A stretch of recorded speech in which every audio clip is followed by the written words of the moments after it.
70 ans que la Déclaration universelle des droits de l'homme a été approuvée par les Nations unies.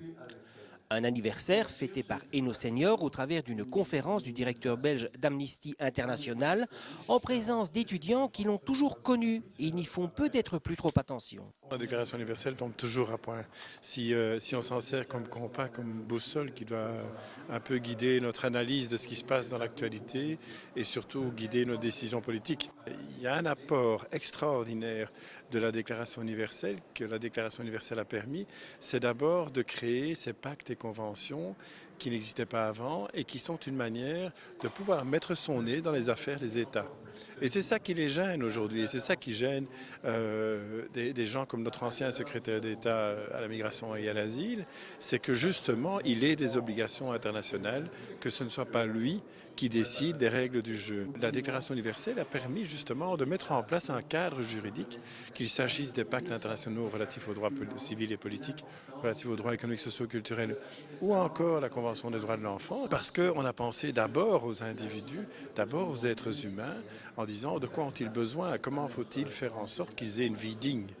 Parce que dans le fond, le rôle de nos États, c'est pas de faire en sorte que les gens leur obéissent, c'est d'être au service de leur population pour qu'ils aient une vie digne. Et c'est ça que la Déclaration universelle a déclenché. Aujourd'hui, nous avons heureusement, en quelque sorte, des exigences plus importantes. Nous avons aussi une meilleure information. Nous avons une meilleure information sur ce qui se passe dans le monde.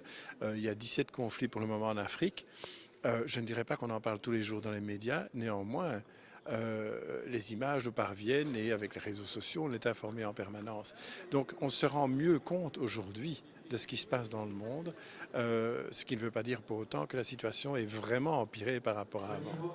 Au-delà, la Déclaration universelle prévoit aussi de gérer les migrations, un sujet particulièrement sensible ces dernières semaines. Je crois aussi que le pacte concernant les migrations, pour les migrations surordonnées, etc., c'est une voie qui a été tracée pour permettre simplement de définir un cadre dans lequel on peut mieux travailler ensemble, ce qui est nécessaire lorsqu'on travaille sur un sujet comme les migrations, puisqu'il s'agit précisément de passage d'un pays à l'autre. Donc c'est très compliqué de dire à un moment donné, moi je résous tout chez moi. Le jour où je veux faire ça, inévitablement, s'il y a des gens qui veulent absolument venir chez moi, ils viendront quand même, ça coûtera très cher, il y aura des passeurs, il y aura des morts, il y aura des blessés, beaucoup de gens qui souffrent.